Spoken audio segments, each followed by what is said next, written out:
What do Andrew Tate, Gary Vee, and also to some extent people like Jordan Peterson, for example, have in common?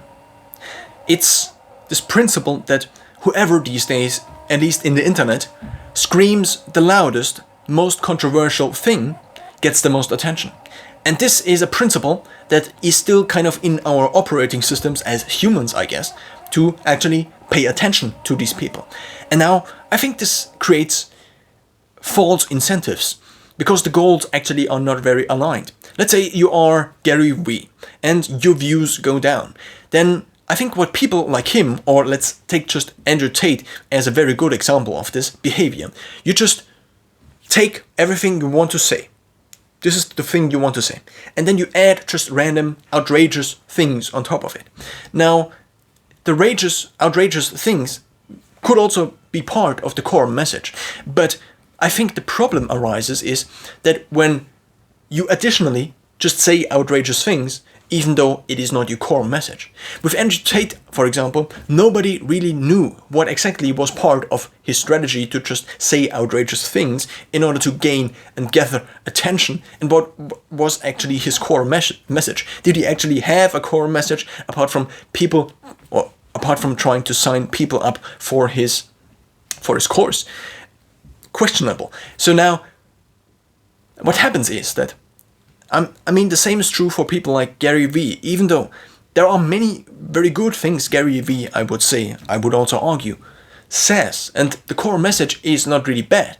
Of course, people like him, and also like politicians, rely obviously on a lot of, not obviously, but rely on a lot of truisms. These are statements that are basically already true, and they are already obvious. It's just that they are not as obvious. So you take an obvious statement such as doing bad things is bad. Why is doing bad things bad? Because the word is the same. So here it is very clear. If you then alter it slightly and say criminal things are bad, therefore doing criminal things is bad, so basically aligning these two statements, of course it is kind of the same statement still, but if you do criminal things that are bad, it's still in the same direction, going into the same direction. Because criminal things, at least, are by law, of course it depends on how you define things being criminal. If you define things being criminal by things being illegal, then for example, changing the governmental structure to something that makes bad things legal and that makes good things maybe illegal might be something that is not very good. But if you then define it as criminal is basically what is illegal. So of course there is kind of a slightly more bad connotation to things that are criminal, because we also have kind of a moral stance on things being criminal. So I would argue illegal is defined by what is the law in the current country. And if you go back in history, there are a few countries that actually had laws that were not very nice. You just have to think about Nazi Germany, for example, or also take a look at states that these days are very autocratic and have laws that are actually disadvantaging people in big ways. So now, if you take a look at eastern states, for example, in the North African region, for example, let's say Saudi Arabia, or similar state structures like these, then the problem, I think, that appears that defining something as criminal, of course, is not really displaying the whole thing, because the assumption of calling something criminal is usually that the state itself is a legal structure that actually provides people with their actual rights and not actually discriminates against certain groups of people.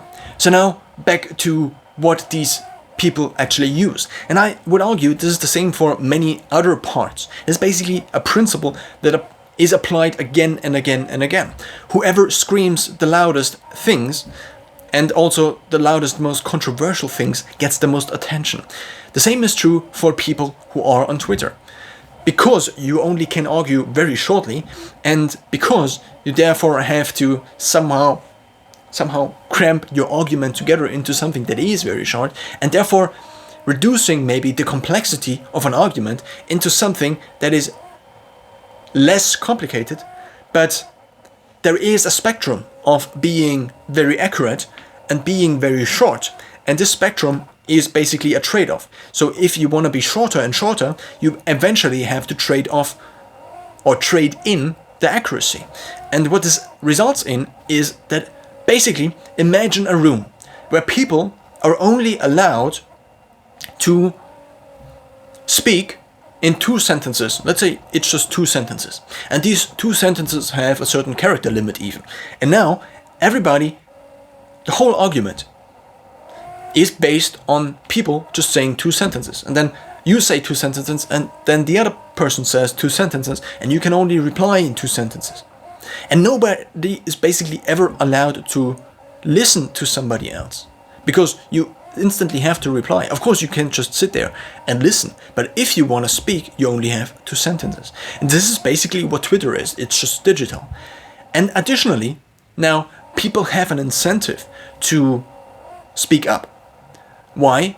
Because maybe their livelihood partially depends on it, because their livelihood is partially dependent on how much attention they get on the internet, or also in real life, because these are more and more intertwined.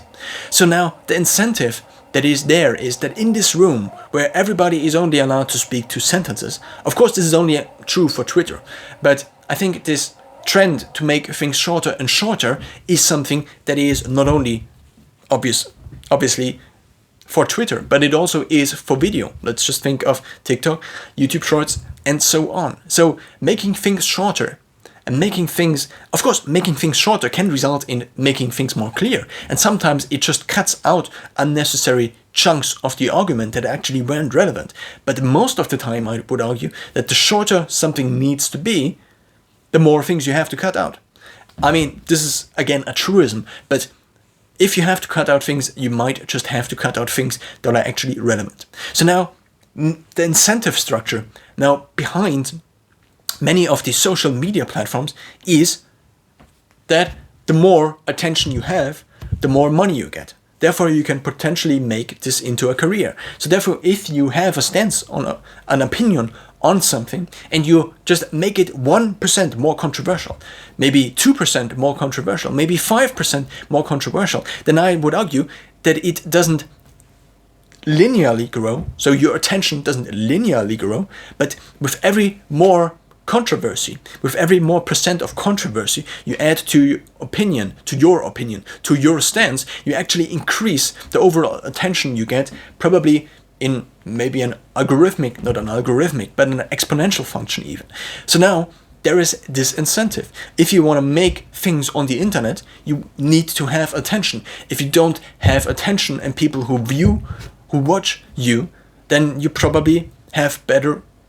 It's not that you have worse conversion rates. So let's say 100 people, you reach 100 people, and 1% of these people, let's again use the example Andrew Tate. He reaches 100 people, and out of these 100 people, a very good number of 1% converts to actually buying his course, therefore making him actually money. So now, if he now just adds 1% more controversial, or if he makes his opinion, his stances 1% more controversial, what this results in is not higher conversion rates, but higher absolute numbers, which then convert. So therefore, by increasing the base of which the conversions are based upon, you actually increase how many people in total, in absolute numbers, then convert. So therefore, the incentive is the more outrageous the things you are then stating, and the more controversial top opinion you add on the things you actually wanted to say. And again, in I would argue, in terms of Andrew Tate, this is not something that his core opinion is either nothing, and he just says outrageous things and adds. I think in terms of Andrew Tate, is actually kind of the other way around. It's like, I don't have a message, I want to have people to sign up for my course, maybe. And then you just basically say controversial things as your core strategy, and then it's kind of the reverse ratio, basically. So if you take the core message and then you sprinkle basically a little bit of controversial on top of it, then I would argue that with Andrew Tate, it's more the other way around. It's more like saying controversial things is the core thing, and then you just add truisms on top of it, which is basically a structure which allows you to get the most attention, because most of what you are saying is controversial, and only then you add truisms on top of it that are then basically common things that people already would argue are good. Like, it's good to care for your children, for example. It's good to be nice to other people. It's good to maybe adhere to the law and to not get into prison. It's good to be more educated. It's good to make personal growth. Obviously, because all of these things, it's good to make personal growth. Personal growth is defined as something positive. Therefore, saying it is good to have personal growth obviously is a truism, because both things have a positive connotation.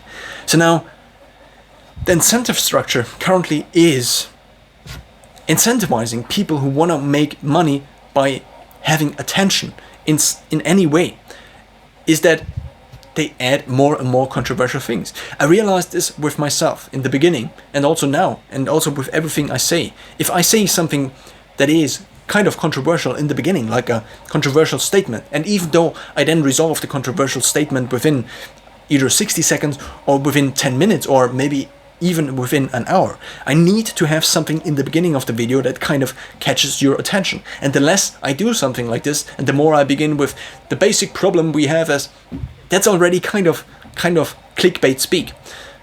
So now, what is clickbait? Clickbait is basically baiting people in order to click. It's basically creating something that people are urged to click on because of the program they already have running in their minds, which is largely based on evolution, I would argue. So now, clickbait speak, or speaking clickbait, is basically trying to do the same thing with speech and trying to get people's attention with speaking. And this is obviously, of course, an exaggeration of just trying to make things better, try to speak more clearly, maybe also. But often, speaking more clearly also kind of has the need to get people's attention, because if you don't have people's attention, your message just doesn't reach anybody. So now, again, why do people like Gary Vaynerchuk, for example, this is basically a direct quote, he just said, he just sometimes feels like he want to slice people's throats. Why does he say something like that? Because I think it's mostly, of course, there could also be a part of him that actually wants to do this, but I would argue this is mostly, and now, of course, I have said this thing, and now maybe my video is not as child-friendly anymore, but it wasn't in the beginning anyway, I would argue, but nevertheless, this was an example he actually did. He actually said this, and now, I think what is currently happening is that in order to stay relevant, maybe, you have to say these things. I recently watched a video, or a small documentary, more like a YouTube video, on Tila Tequila, who then did more and more and more outrageous things, just maybe in order to still have a little bit of relevancy, in order to still have a little bit of attention. And the same can be said for so many other people, for so many other companies maybe also. And also, of course, this tendency applies to news, and many would argue that privately held news stations, which also have TV programming, are also largely influenced by this principle of just getting views and therefore making things that are outrageous.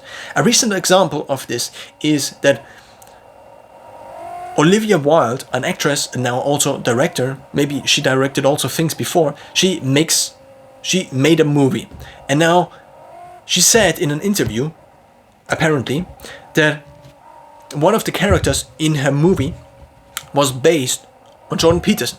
But she didn't just say it was based on Jordan Peterson, but it was based, and now I'm quoting directly, "We based that character on this insane man, Jordan Peterson. So he calls him insane," which, of course, you can call people. You can call people insane in common speak, I would say, in common language. But clinically, or much more, this is actually also, being insane is also just a clinical medical condition. So, I mean, of course, people call themselves insane all the time, and or this is insane, but this is an entirely different topic, I would argue. We based that character on this insane man, Jordan Peterson, who is this pseudo-intellectual hero to the incel community. So just to define what is an incel, or what is the incel community, these are people, I think mostly men, who are, or much rather who fail to gain a physical connection to somebody else, probably mostly women, and therefore have kind of a problem. Not that they have kind of a problem, but this creates a problem for them. So now let's try to create 3 different levels, maybe 5 different levels of this statement. The first statement would be, we based this character in the movie on Jordan Peterson. Who is Jordan Peterson? Who is Jordan Peterson? That's actually a very good question. Probably he describes himself often as a clinical psychologist. You could also say he is an internet celebrity. You could also say he's an intellectual influencer, similar maybe to Sam Harris, or he is a public intellectual. So basically, you could say we based that character on Jordan Peterson, on public intellectual Jordan Peterson. Why intellectual? Because intellectual doesn't really require, I think, an academic certification, so to speak. So either any degree, or a doctor, basically a PhD, or a master's degree or something like this. Or even maybe still working as a scientist. I think people are mostly called scientists that are still working as a scientist. Basically, that's kind of the thing. Otherwise, you are what you are working at, usually, I guess. So now, this is level 0. This is more or less a neutral level. We based that character on Jordan Peterson, a public intellectual. The problem with this statement is that there is basically nothing about the statement that is controversial. It's basically a statement. This character was based on Jordan Peterson. That's partially interesting, and then the interviewer could ask why, and then you could explain something that is also neutral. So now, if you want to make this slightly more interesting, or controversial you could also say, is you add insane Jordan Peterson. This man who is insane. And because he is insane, everything he does is basically insane. Then instead of calling him a public intellectual, you call him a pseudo-intellectual. Somebody who pretends to be an intellectual, but who actually isn't. So basically, you call him insane, and you call him an imposter, or you can also call him fake. And now, in addition, you say that this one is actually an intellectual hero, or this pseudo-intellectual hero, to the incel community.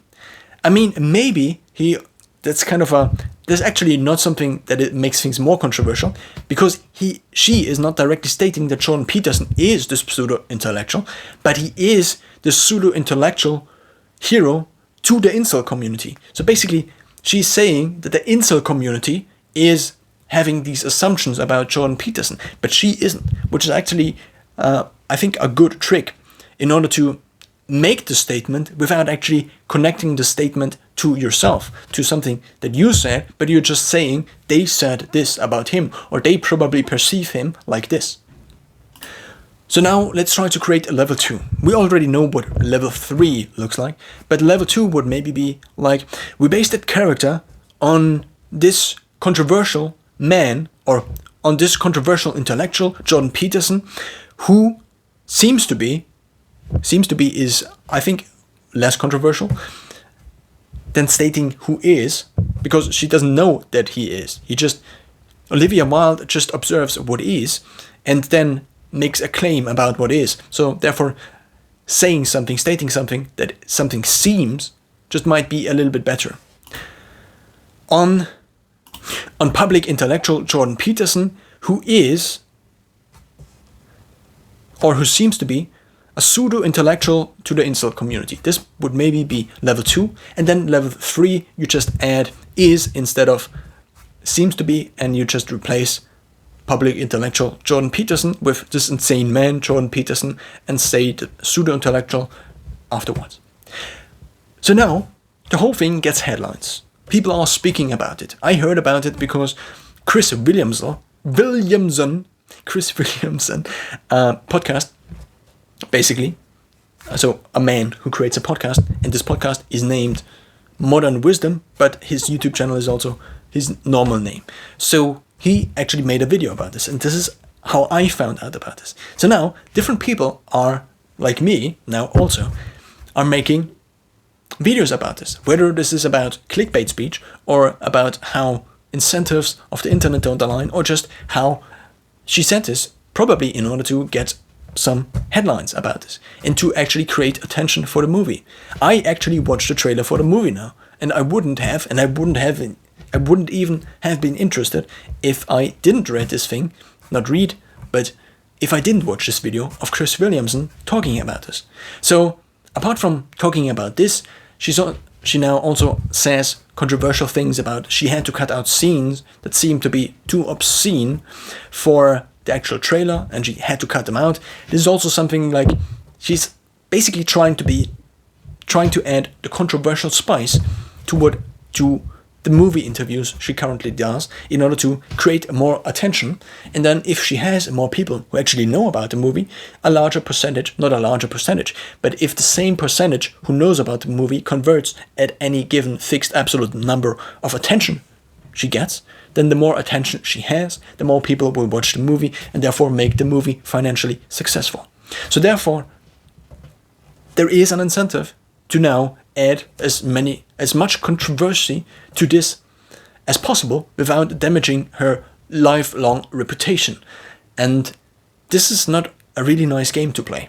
I don't really know if this is completely a rational strategy she tries to do, or maybe she is trying to do this kind of intuitively and didn't really plan this out.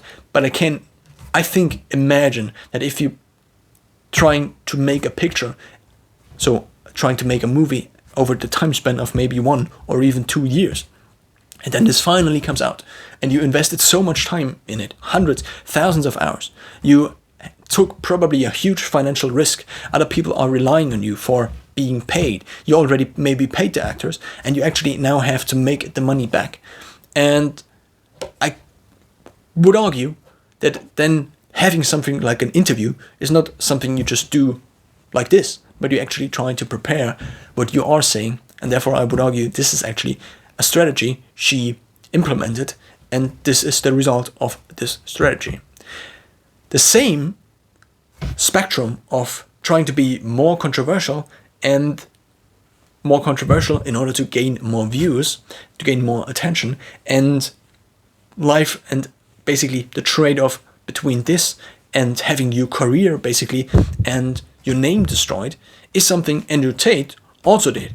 He just moved a little bit, basically flew just a little bit close to the sun, which is lifelong reputation damage, and now is banned on almost all social media platforms.